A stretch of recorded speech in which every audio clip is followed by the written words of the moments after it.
আগেকার দিনে মানুষ আগুন নিয়ে রাত কাটাতো। বজ্রপাত মানেই ছিল মৃত্যু। তখন বিদ্যুৎ ছিল না, আর আজ বিদ্যুৎ ছাড়া আমরা বাঁচতেই পারি না। কিন্তু বিদ্যুৎ এসেছিল কিভাবে? একজন পাগল বিজ্ঞানী আগুন আর মৃত্যুকে ভয় না পেয়ে খুঁজে এনেছিল বিদ্যুৎ। কিন্তু কিভাবে? কে ছিল সে? আর কিভাবে তার পাগলামি বদলে দিল গোটা মানব সভ্যতাকে? এই সব প্রশ্নের উত্তর পেতে সম্পূর্ণ ভিডিওটি দেখতে থাকুন। আজ জানবেন এমন কিছু তথ্য যা জানার পর আপনার চারপাশে প্রত্যেকটা বৈদ্যুতিক যন্ত্রকে ভয় লাগবে। আপনি জানেন কি, একটা বজ্রপাতের শক্তি এতই হতে পারে যে পুরো একটি গ্রামের বিদ্যুৎ 1 সেকেন্ডে চালু করে দিতে পারে। 1 সেকেন্ডে পৃথিবীতে 100 বার বজ্রপাত হয়। তার মানে আপনি যখন এই ভিডিওটি দেখছেন তখন 500টিরও বেশি বজ্রপাত হয়ে গেছে। আজকের এই ভিডিওতে বিদ্যুৎ সম্পর্কে এমন কিছু বিষয় নিয়ে আলোচনা করেছি যা আপনি এর আগে কোথাও শোনেননি। ভিডিওটি শেষ পর্যন্ত দেখুন, তাহলে আপনি জানবেন এমন কিছু বিষয় যা জানার পর বিদ্যুৎ সম্পর্কে আপনার ধারণায় বদলে যাবে। অনেক অনেক বছর আগে তখনকার মানুষজন বিদ্যুৎ সম্পর্কে কিছু চিনত না। সন্ধ্যা নামলেই পুরো গ্রাম বা শহরে ঢেকে যেত গুটগুটে অন্ধকারে। আলো বলতে ছিল কেবল প্রদীপ, মোমবাতি আর আগুন। কিন্তু তখনও প্রকৃতি তার ইশারা দিয়েই চলেছিল। একদল প্রাচীন মানুষ আম্বার নামে এক ধরনের পাথর খুঁজে পায়, যেটা দেখতে ছিল হালকা হলুদ বা কমলা রঙের, অনেকটা ঝকঝকে কাচের মতো। তারা দেখলো এই পাথরটিকে যদি পশমে ঘষে নেওয়া হয় তাহলে তার আশেপাশে হালকা জিনিস যেমন ধুলো, খড়কুটো কিংবা কাগজের টুকরোগুলো আকর্ষণ করে কাছে টেনে নেয়। কিন্তু তারা বুঝতে পারল না ঠিক কী ঘটছে। কিন্তু তাও তারা এটিকে বলল ম্যাজিক, কেউ কেউ ভাবলো হয়তো এতে কোনো আত্মা আছে, কেউ বলল এটা ঈশ্বরের আশীর্বাদ। সেই আম্বার পাথরকেই গ্রিক ভাষায় বলা হতো ইলেকট্রন, আর এখান থেকেই জন্ম নেয় ইলেকট্রিসিটি শব্দটি। কিন্তু এই রহস্য তখনও অন্ধকারই ছিল। এরপর কেটে যায় শত শত বছর। সময়টা তখন 1752 সাল।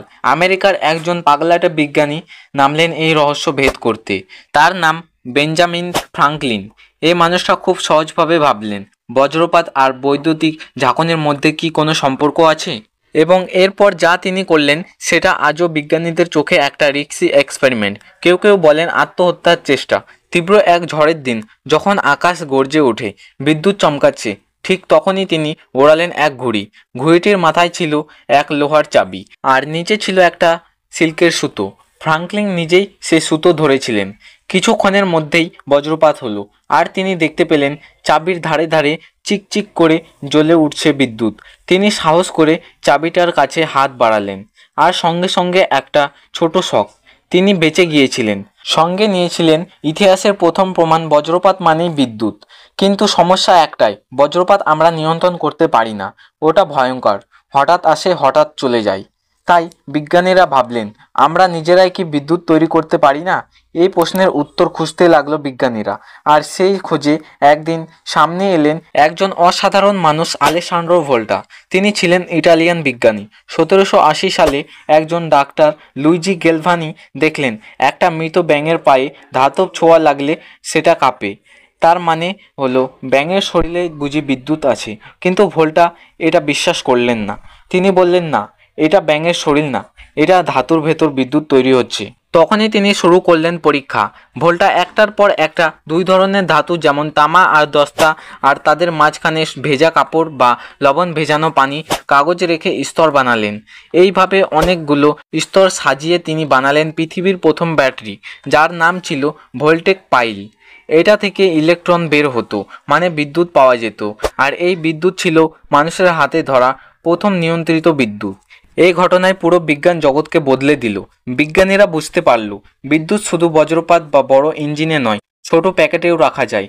এরপর ব্যাটারির ডিজাইন আরও উন্নত হতে লাগলো।